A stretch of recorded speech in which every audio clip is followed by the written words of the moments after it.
Raquel Sherazade deu uma aula, e ao mesmo tempo, um choque de realidade no bolsonarismo, ao expor que muitos insistem em defender um projeto político que não lhes traz benefício algum.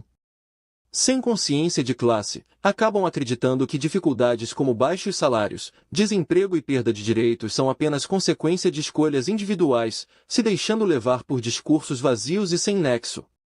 Já agradeço se deixarem aquele like maroto para fortalecer o vídeo.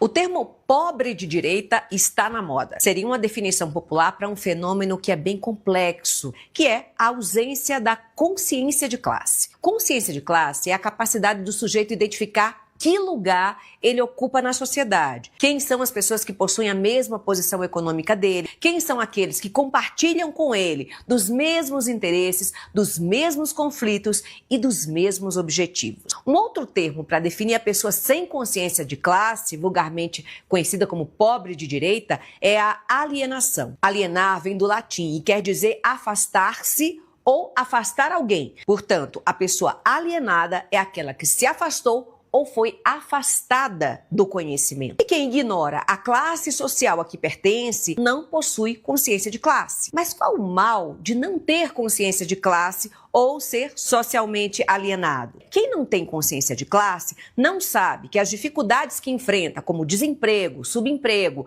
baixos salários, direitos sucateados, essa pessoa acha que esses problemas são pessoais, são falhas individuais. Para o alienado, o pobre é pobre por falta de força de vontade, porque não tem ambição, não sabe cuidar do próprio dinheiro, porque gasta tudo que recebe. Para quem não tem consciência de classe, a pobreza é uma escolha pessoal e não uma herança cultural, fruto de fatores estruturais e de uma lógica de mercado segundo a qual, para haver uns poucos milionários, é preciso escravizar uma massa de descamisados. E é aí que surge o classe média. Aquele cara é um pobre de direita. Você já deve ter ouvido essa expressão alguma vez. Ela se refere àquelas pessoas que não têm os serviços básicos garantidos, mas defendem mais privatização, defendem mais poder para as empresas que roubam delas o direito aos serviços básicos. Pessoas que não têm o direito a uma aposentadoria justa, mas defendem uma reforma que corte, os direitos dos aposentados. Enfim, pessoas que defendem os seus algozes, pessoas que defendem aquelas que mais as prejudicam e que roubam as suas riquezas. Mas como é que essas pessoas passam a defender os seus algozes? Por que elas defendem aqueles que deveriam ser seus adversários, seus inimigos? Pobre de direita, me explica esse bug aí, vai. Normalmente vive com salário mínimo, mora longe do centro da sua cidade, depende de SUS, de transporte público, de escola pública, e você vai querer defender quem quer tirar tudo isso de você, irmão. Não faz sentido. Afinal de contas, a direita não está do seu lado e nunca esteve. A esquerda criou o SUS, fez favelado se formar. A esquerda que aprovou cota, cara, que fez pobre ter futuro, que botou você dentro de avião, que deu cultura, crédito, dignidade. E a direita? Te chama de vagabundo. Diz que pobre tem que se virar sozinho, quer privatizar tudo e te deixar à mercê do lucro. É foda, irmão. Você está aí o tempo inteiro repetindo esse discurso de empresário milionário que nunca pegou um ônibus na vida. É foda. Acorda. Se você acha que está ruim, saiba que nos últimos 10 anos, dos últimos 10 governos, 3 apenas foram de esquerda. E se você pegar os números, você vai ver o quão o país se desenvolveu nesse tempo. Você pode não gostar de político. Nenhum. Mas se é para escolher um lado, escolha o que ainda tenta fazer algo por você. Porque ser pobre, ser de direita, é votar contra, irmão, a própria existência. Eu entrei ao vivo, ainda há pouco, para fazer um resumo, para ser rápido, para falar sobre o pobre de direita, que foi um personagem que eu criei, que está no meu canal do YouTube.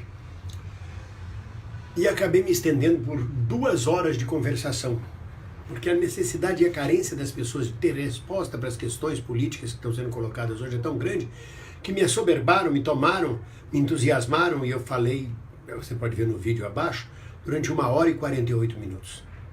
Então eu tenho que refazer esse vídeo, ser bem rápido, para ser bem sucinto, sobre a questão do pobre de direita. Porque hoje é comum essa expressão pobre de direita. Eu queria ter um personagem.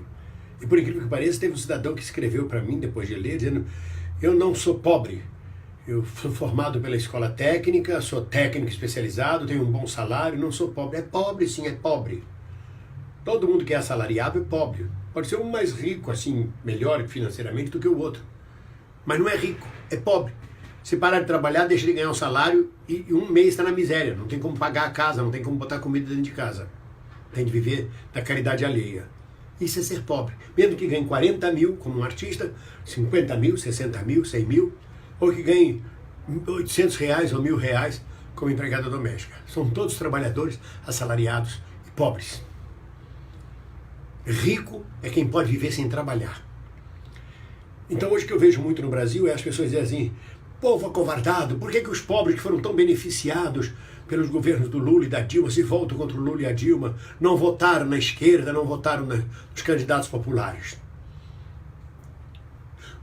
A grande crítica a ser feita é que nós fizemos um governo com um Estado voltado para o benefício das classes populares e trabalhadoras, mas durante 14 anos não cuidamos da conscientização política da classe trabalhadora.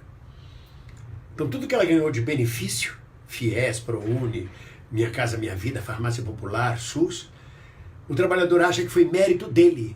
Não foi dito a ele de onde vinha esse dinheiro. Não foi dito a ele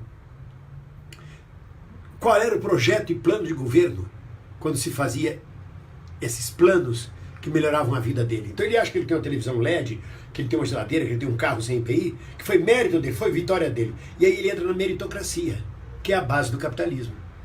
Então ele acha que, na verdade, aqueles governos o que fizeram melhoraram a vida dele, porque ele lutou para melhorar a vida dele. Então não foi dada consciência política a ele. Então a ele pouco importa se é Lula, se é Dilma, se é Temer, porque ele é um lutador, ele conseguiu melhorar a vida, ele não percebeu. Não foi dada a ele consciência política. Essa é a grande crítica dos nossos erros ao longo de 14 anos de governo popular. Há 100 anos atrás, o Lenin já dizia que os trabalhadores por si só eles não têm consciência de classe. São as direções revolucionárias, quer sob a forma de partido, quer sob a forma de movimentos sociais, que tem que levar até eles a teoria revolucionária. E isso não é feito. Isso não foi feito no Brasil do governo popular. E aí surge o chamado pobre de direita, que é o trabalhador que só enxerga a luta econômica e não percebe a luta de classe. É isso. Todo mundo odeia o pobre de direita. Já vivi tanta coisa que achei que nada mais me surpreenderia, até conhecer o pobre de direita. Eduardo Bolsonaro segue para o seu 7º mês de férias nos Estados Unidos. Merece. Tá aí um homem que merece descansar, porque tá cansado demais de tanto trabalhar pro povo. Eu trabalho demais pra esse país. E no próximo bloco, o povo pede fim da escala 6x1. É muito vagabundo esse Brasil mesmo, né? Tem vagabundo demais aqui nesse país, ninguém quer mais trabalhar. Ele falava mal da esquerda, mas dava mó valor aos projetos. E uma coisa que ele sabia era aproveitar. Bom dia. Bom dia. Ei, tu vai pra onde? Tô indo ali no CRAS resolver meu benefício. Tu vai pra onde? Tô indo ali na farmácia com uma receita aqui pra pegar meus remédios de diabetes de graça ali. De graça, é? Aonde? Farmácia. Que farmácia que dá remédio de graça? Toda farmácia popular, remédio de diabetes, hipertensão. Ah, é? Sabe não? Receita. Vai pra onde? Tô indo ali na UPA. Tô sentindo pigarro, eu acho que eu vou adoecer. Vou logo pegar meu atestado. Se tem uma coisa que ele não gosta, é do Lula. Como o cara cancelou a corrida, o já tava bem pertinho, o cara vai cancelar a corrida. Ô, Farrueli, mano. Farrueli continua fazendo L, que uma hora o Uber aceita, vai? Farrueli aí. Tem uma coisa que ele sempre falava era... Macho, tem que dar impeachment nesse Alexandre de Moraes, isso aí é a ditadura do judiciário. Ei, mano, tu viu quem foi preso? Meu chapa, quero nem saber quem foi preso, por que foi preso. O que esse anjinho tava fazendo? Pra mim, bandido bom é bandido morto. Aqui, ó. Bolsonaro. Como assim, mano? O Bolsonaro mito? Não, mano, isso aí é a ditadura do judiciário, mano. Bandido bom é bandido solto, anistia, Bolsonaro!